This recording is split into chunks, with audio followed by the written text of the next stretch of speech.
Mes bien-aimés dans le Seigneur, que la grâce et la paix de notre Seigneur et Sauveur, Jésus-Christ, soient avec vous tous. Amen. Nous remercions le Seigneur pour ce beau dimanche qu'il nous accorde.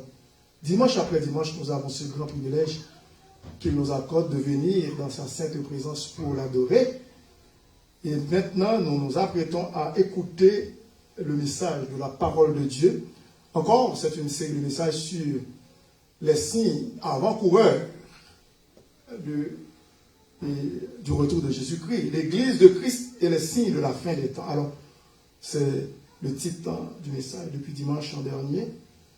Nous avons vu ce message dans Matthieu 24. Nous allons faire un petit retour dans Matthieu 24 après la lecture dans Jean 14, verset 1er à 14. Je vais vous lire ce passage. Jean chapitre 14, verset 1er au verset 14. Que votre cœur ne se trouble point. Croyez en Dieu et croyez en moi. Il y a plusieurs demeures dans la maison de mon Père. Si cela n'était pas, je vous l'aurais dit. Je vais vous préparer une place.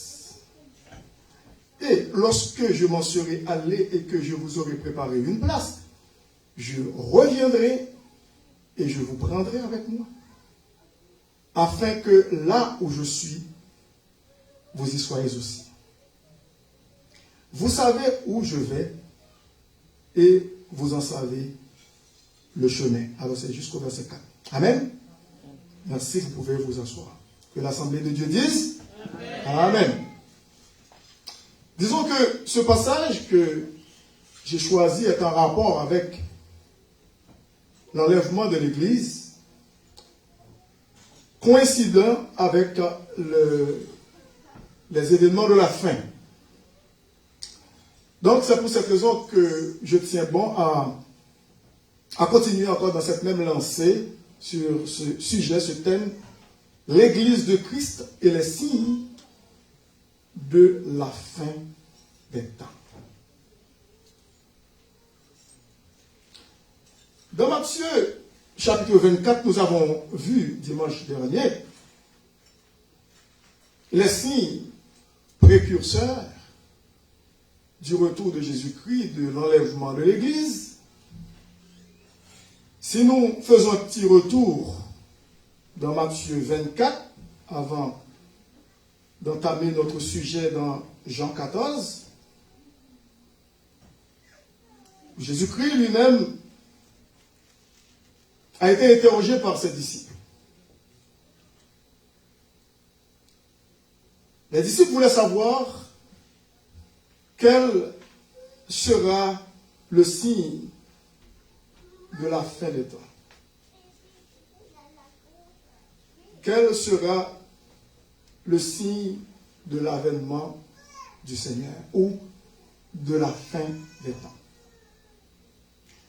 Donc, au verset 4 de Matthieu 24, Jésus leur répondit, prenez garde, comme je vous ai dit dimanche dernier, la première chose que Jésus-Christ a dit à ses disciples, le verset 4, c'est prenez garde que personne ne vous séduise. C'est la première chose. Avant de continuer, pour dire d'autres choses qui sont en rapport avec la fin des temps, l'enlèvement de l'Église et le retour en gloire de Jésus-Christ notre Seigneur avec nous. La première chose que Jésus-Christ a dite, c'est prenez garde. Faites attention. Prenez garde que personne ne vous séduise. Et lorsque nous regardons dans Matthieu 24, avant d'aller dans Jean 14, parce que c'est ça qui est notre consolation, Jean 14, malgré les événements qui frappent le monde, malgré les problèmes qui sévissent à travers le monde, lorsque nous regardons le premier point qui est prenez garde que personne ne vous séduise, dans Matthieu 24, Jésus-Christ veut mettre en garde ses enfants contre les faux docteurs, les faux prophètes, les fausses prophétesses, les fausses doctrines. Et c'est pour cette raison que Jésus-Christ, il a continué au verset 5, car plusieurs viendront sous mon nom. Sous mon nom. Disant, c'est moi qui suis le Christ. Qu'est-ce qui va arriver? Eh bien, ces gens-là vont séduire beaucoup de gens, pas mal de gens. Comme je vous ai rappelé dans le message précédent, sur les réseaux sociaux, des prophètes, des prophétesses, tous comme des champignons. Soi-disant des serviteurs, des servantes du Seigneur Jésus-Christ, habillés en vêtements de brebis, ce sont des loups ravisseurs. Car plusieurs viendront sous mon nom disant c'est moi qui suis le Christ, et ils séduiront beaucoup de gens. C'était la première chose que Jésus-Christ voulait mettre en garde les disciples à la question posée par ces derniers.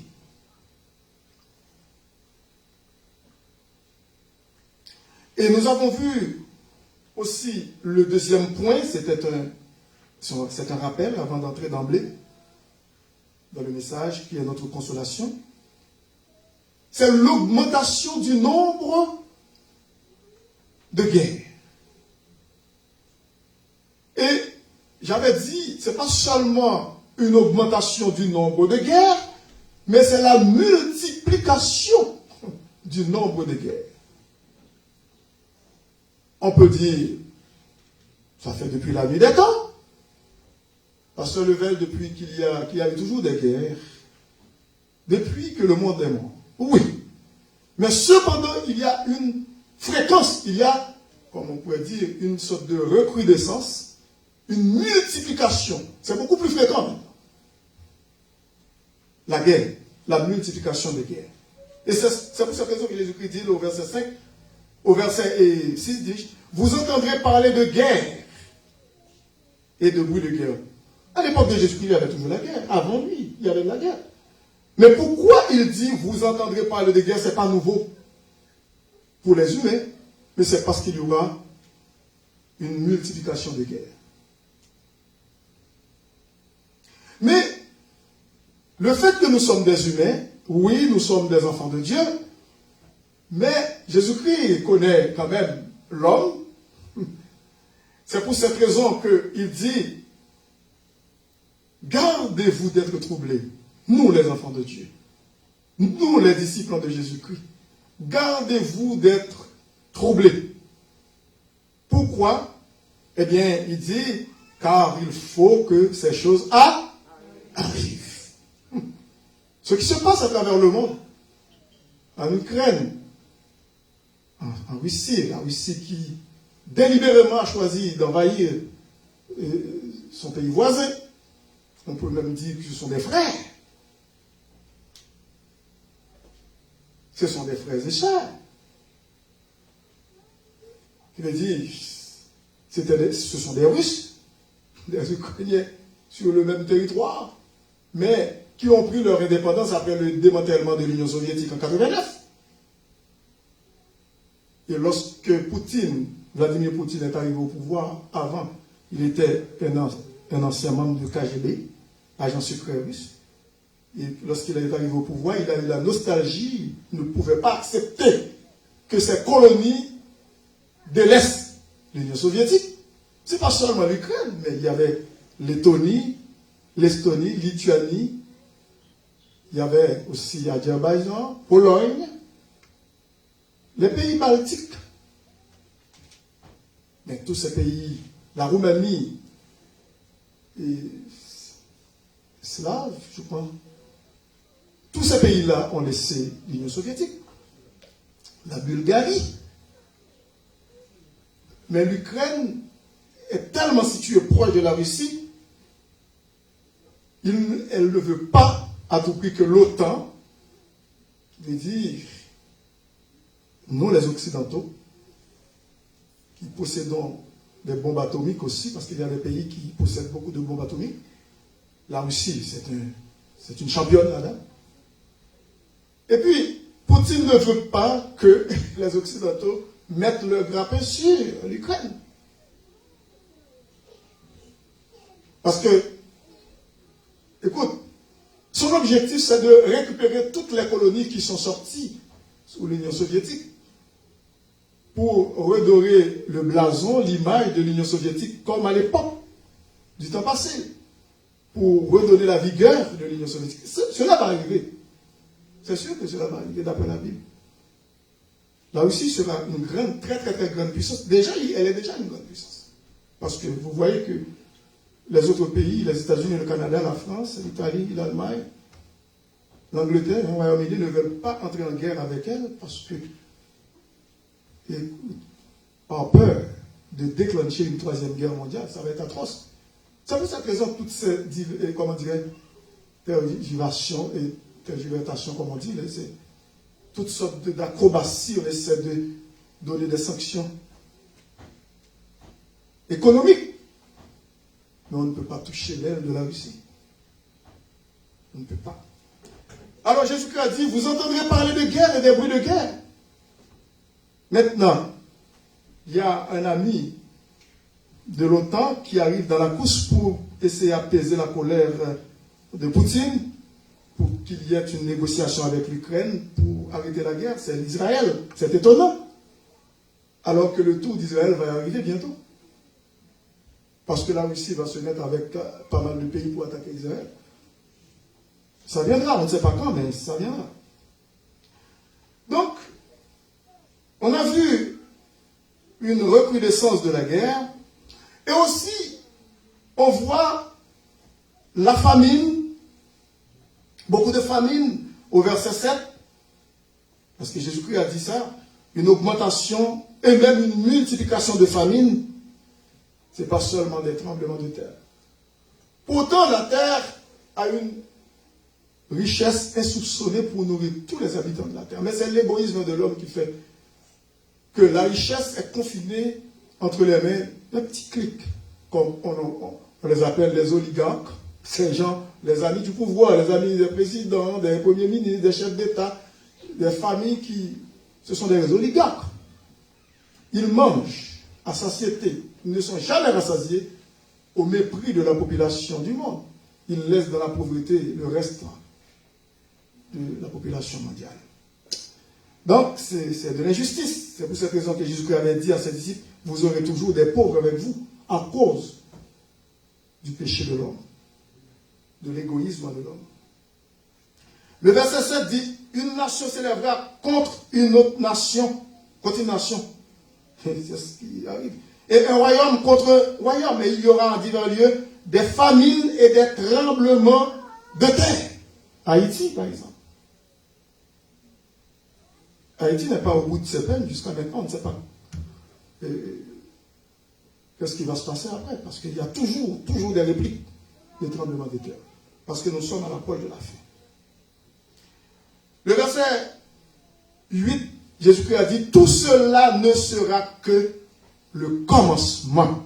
Écoutez ça bien. Le commencement des douleurs. C'est pas encore, comme on dit, on a l'habitude de dire, en tant qu'haïtien, c'est pas encore la charge. C'est pas encore, c'est ça, c'est pas cochard là, c'est ça? C'est trop quelque chose. C'est ça. Tout cela ne sera que le commencement des douleurs. Tout ce que nous voyons, ce qui se déroule sous nos yeux, écoute, ce n'est que le commencement. Parce que ce qui va arriver plus tard, c'est après l'enlèvement de l'Église. Dès que l'Église aura été enlevée, dès que l'Église sera enlevée, à ce moment-là, il y aura des choses impensables qui vont prendre place dans le monde. Inimaginables, inconcevables. Et puis, à l'approche de la fin des temps, il y aura une grande persécution des enfants de Dieu.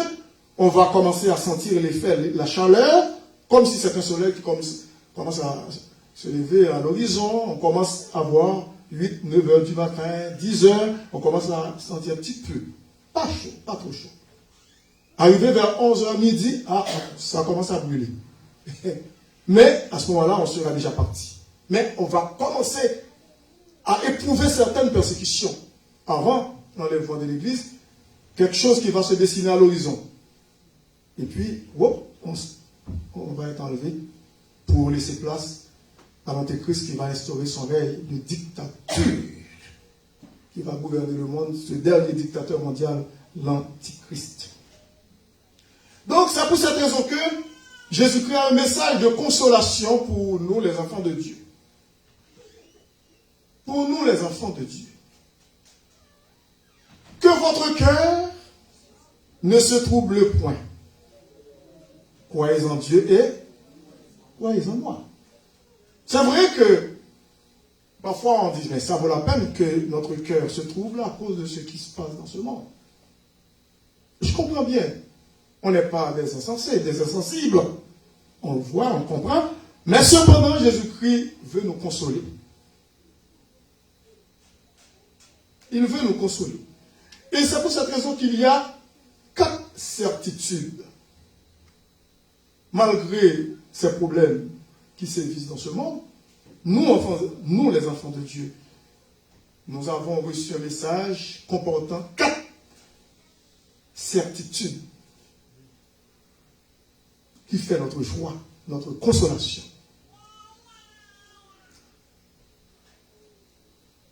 Dans Jean 14,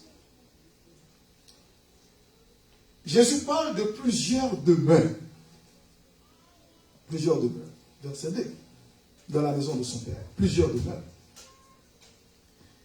Et cette expression désigne clairement le ciel. Il n'y a pas d'autre endroit. S'il y a quelqu'un qui ne croit pas dans le ciel ou qui ne croit pas que les enfants de Dieu vont hériter le ciel, à ce moment-là, il y a un problème. Parce que c'est clair, net et précis. Cette parole ou ces paroles sont claires, nettes et précises. Lorsque nous regardons dans Matthieu 6, verset 9, dans Matthieu 6, verset 9, Jésus-Christ nous a enseigné une prière, il a enseigné à ses disciples, et nous aussi, et les enfants de Dieu, ses disciples. Voici donc comment vous devez prier. Notre Père qui est aux cieux. Notre Père qui est aux cieux. Donc, là où se trouve le Père, eh bien là se trouvent aussi les enfants. Est-ce que vous croyez ça? Mais oui. Vous allez dire, ah mais non, ça fait longtemps depuis que je vis sur la terre, il n'est pas là. Non, écoute, il faut bien comprendre. Dieu est omniprésent. Il vit en nos cœurs. Amen. Nous avons le ciel dans notre cœur, par sa sainte présence. Mais un jour, géographiquement parlant, nous habiterons le ciel. Est-ce que vous êtes là? Ah oui. Il y a des gens qui ne croient pas. Ben, écoute, ça n'enlève pas et ça n'anéantit pas la fidélité de Dieu pour cela envers nous. Lorsque nous regardons dans Psaume 33, le verset 13, Psaume 33, verset 13, il est dit, l'Éternel regarde du haut des cieux, il voit tous les fils de l'homme. Donc c'est dans sa demeure qu'il se trouve. Et lorsque nous regardons le verset 14, il dit, du lieu de sa demeure, il observe tous les habitants de la terre. Il veut dire, il habite dans un lieu géographique, mais n'empêche que il est présent dans l'univers tout entier. Parce que le psaume 139 dit, où fuirai-je loin de ta face? Où irai-je loin de ton esprit? Partout, il est là. Et partout où il est, nous sommes aussi avec lui. Amen. Donc, un jour, nous allons habiter sa demeure éternelle. Nous allons le trouver dans le ciel, dans sa demeure, dans son château qu'on ne peut pas comparer avec les autres ici-bas sur cette terre. Dans Ésaïe 63, verset 15, Nous voyons aussi Isaïe 63, verset 15.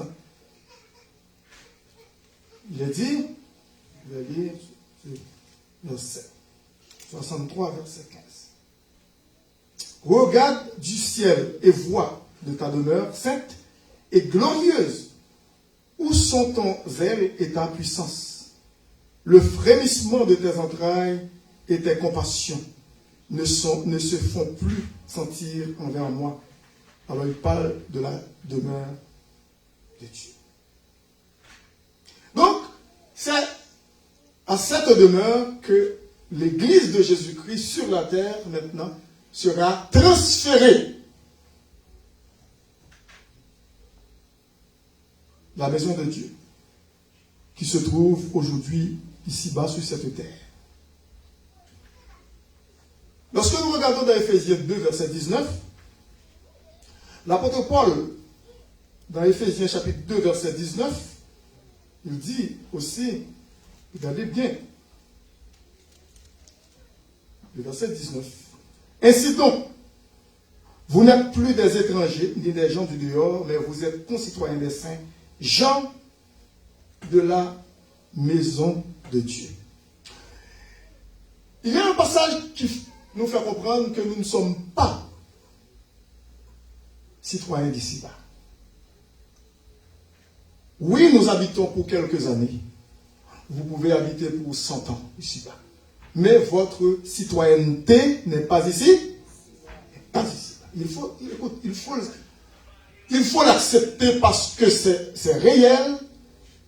C'est tout à fait normal en tant que chrétien pour respecter ce que Dieu dit dans sa parole. Nous n'avons point ici-bas de cité permanente. Nous pouvons avoir des projets. C'est tout à fait normal, puisque pour quelques années, nous restons ici-bas, et je ne sais pas même pour combien de temps. Nous pouvons faire des projets. Il n'y a pas de problème. Mais lorsque nous regardons dans Hébreux, chapitre 13, verset 14, l'auteur de cette épître dit, dans Hébreux, chapitre 13, verset 14, car nous n'avons point ici-bas de cité permanente. Permanente. Mais nous cherchons celle qui est à venir. Qui veut dire notre cité à nous est dans les cieux. Donc, il y a 4 certitudes que nous allons voir pour bien comprendre que nous sommes tout d'abord citoyens des cieux. Même lorsque nous sommes citoyens d'ici-bas, même lorsque nous pouvons avoir une citoyenneté canadienne, haïtienne ou autre, américaine ou européenne, parce que nous vivons sur cette terre, mais d'abord et avant tout, il faut bien savoir que nous sommes citoyens des cieux. Citoyens des cieux. La première certitude, c'est que c'est la certitude de son retour. Amen. La certitude de son retour. Est-ce que vous êtes certain que Jésus-Christ va revenir? Amen. Quiconque croit en lui, eh bien, sache qu'il va revenir. La certitude de son retour. Regardons le verset 3 dans Jean 14. Et lorsque je m'en serai allé, et que je vous aurai préparé une place, je reviendrai. Amen. Et je reviendrai. Il me dit c'est une certitude absolue. C'est vrai. Amen. Parce que Jésus-Christ ne mangea jamais. Il a promis le premier livre de la Bible, la Genèse, qu'il viendra sauver l'humanité. Il est venu. Dès la Genèse, il l'avait promis. Il est venu. La postérité de la femme t'écrase à la tête, hein? Satan, et toi tu lui laisses faire les talons. Ça décrit la crucifixion de Jésus-Christ et sa résurrection. Et il a promis aussi qu'il enverra le Saint-Esprit. Le Saint-Esprit est arrivé. Amen. Amen. Il nous a dit qu'il sera avec nous tous les jours. Est-ce qu'il n'est pas avec nous tous les jours? Amen. Il ne va jamais. Et il nous a dit qu'il reviendra. Est-ce qu'il va mentir? Non, il reviendra. Donc, cette première certitude dans ce passage de Jean 14, c'est la certitude de son retour. Je reviendrai. Aussi vrai que Christ s'en est allé au ciel, il quittera la présence de son Père pour venir chercher son église qui est son épouse. Amen. Amen. Gloire à Dieu. Ça, c'est une merveilleuse consolation. Il viendra nous chercher pour nous emmener avec lui au ciel. Et si nous regardons dans Jean 17, dans sa prière sacerdotale, verset 24. Jean 17, verset 24, Jésus-Christ a prononcé une prière. Il a dit au verset 24, Père, je veux que là où je suis, ce que tu m'as donné soit aussi avec moi. Amen. C'est Jésus-Christ qui a prié. Afin qu'il voie la gloire que tu m'as donnée parce que tu m'as aimé avant la fondation du monde. Vous voyez, Jésus-Christ tient à ce que nous soyons avec lui dans le ciel. Jésus-Christ ne connaît pas le ciel sans nous. Est-ce que vous comprenez ce que je veux dire? Non. Il faut, absolument, il faut que nous soyons avec lui au ciel. C'est ça, cette certitude-là. La deuxième chose, cette deuxième certitude qui se dégage dans ce beau passage de Jean 14, c'est la certitude de l'enlèvement de l'Église. Est-ce que vous êtes là? Si vous ne croyez pas que vous serez enlevé, vous êtes misérable. Je vous prendrai, le verset 3 de Jean 14. Écoutez, il dit, je vous prendrai avec moi. Il dit, c'est l'enlèvement. Afin que là où je suis, vous y soyez aussi. Cette deuxième certitude, c'est la certitude de l'enlèvement de l'Église. N'oubliez pas la première certitude, c'est le retour de Jésus-Christ. La deuxième, l'enlèvement de l'Église. Mais il va falloir que l'Église soit enlevée avant le retour en gloire de Jésus-Christ sur la terre avec nous pour racheter les Juifs qui seront poursuivis, massacrés, persécutés par les nations et sous, comment dirais-je, la dictature du dernier dictateur mondial qui est l'Antichrist. Mais cependant, lorsqu'un chrétien est parti pour l'éternité, c'est Christ qui est venu le chercher. Quand la mort frappe à la porte d'un chrétien, eh bien c'est Christ qui est venu le chercher. Est-ce que vous êtes là? C'est son retour pour cette personne. Il y a ce qu'on appelle l'appel personnel, particulier et l'appel général. Qui veut dire quelques-uns peuvent être rappelés dans la maison du Père. Il veut dire par la mort. Mais l'appel général, c'est lorsque l'Église sera enlevée. Donc, la deuxième certitude, c'est l'enlèvement. Il faut que nous croyons dans cet enlèvement. Lorsque nous regardons dans 1 Thessaloniciens 4, verset 17, il dit, nous serons tous avec lui. Dans 1 Thessaloniciens 4, lorsque nous regardons le verset 17, cette certitude, notre réunion avec lui. 1 Thessaloniciens chapitre 4, verset 17, il est dit, verset 17. Ensuite, nous les vivants qui serons restés, si nous ne connaîtrons pas encore la mort, nous serons tous ensemble enlevés avec nos bien-aimés disparus, nos bien-aimés qui nous ont précédés dans le Seigneur, eh bien, parce qu'ils reviendront pour avoir un corps glorieux. Ensuite, nous les vivants qui serons restés, nous serons tous ensemble enlevés avec eux sur des nuées à la rencontre du Seigneur dans les airs. Dans les airs. Et ainsi, nous serons toujours avec lui. Bon. Donc, c'est la certitude de l'enlèvement de l'Église. La troisième certitude, c'est la certitude de la venue de Christ pour nous les chrétiens, qui va nous permettre d'échapper à quoi? À la grande tribulation. Amen. C'est cette troisième certitude. Par la grâce de Dieu, vous et moi, nous ne connaîtrons pas la grande tribulation.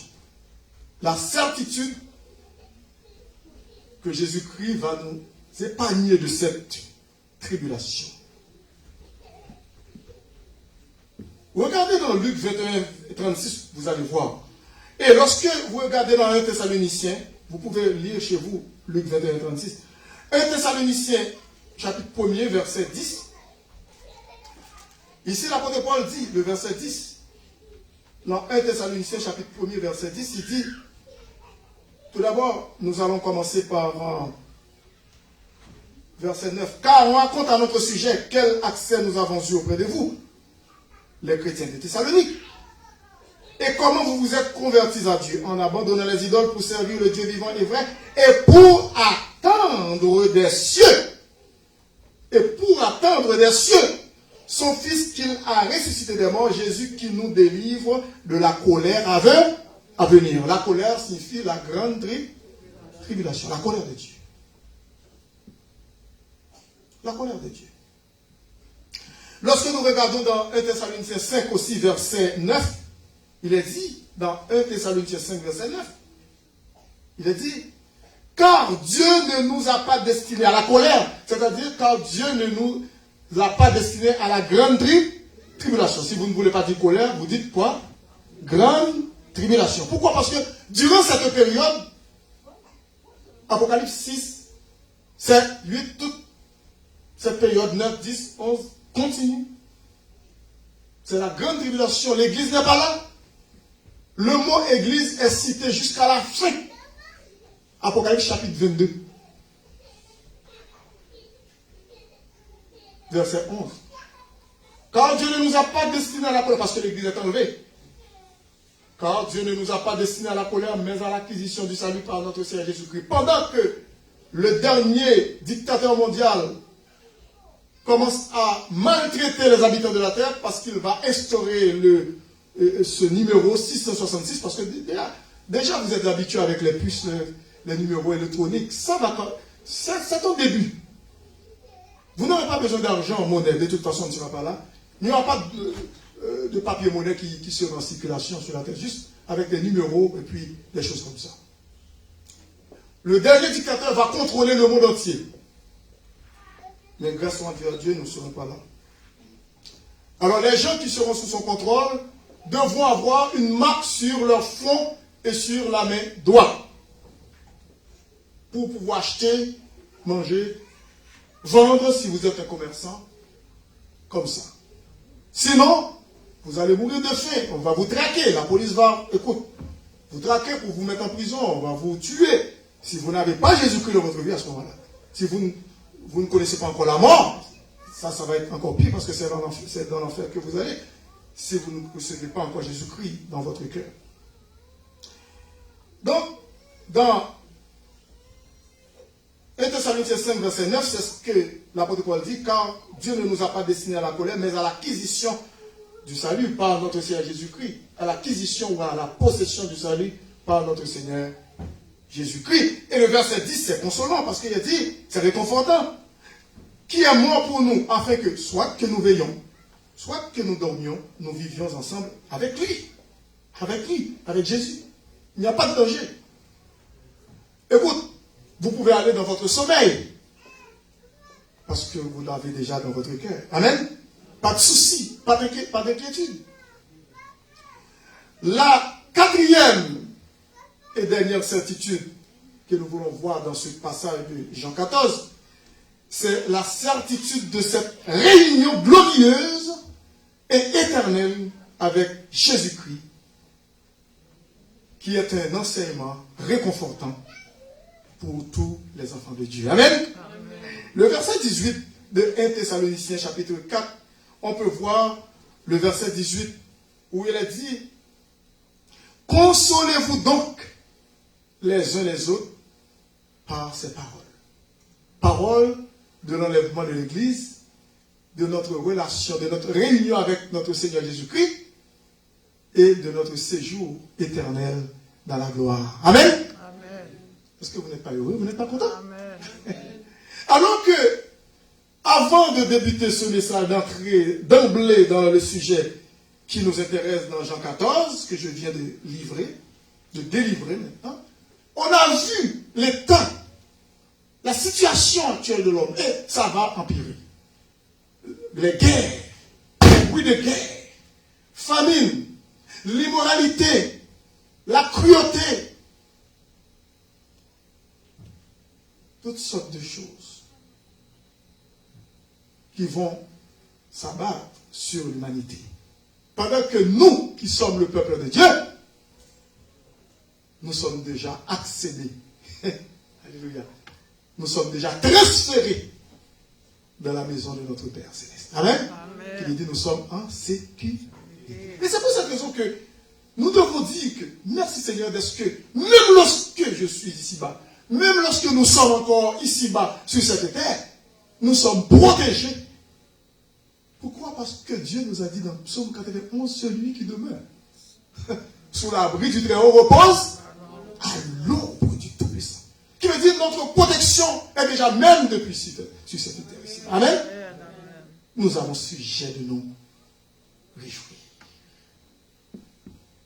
dans le Seigneur. Comme n'importe quoi, il pouvait dire, même enfermé dans un cachot, dans une prison romaine, pour la cause de l'évangile, il peut dire, il peut encourager les chrétiens de Philippe. Philippiens 4.4, réjouissez-vous toujours dans le Seigneur.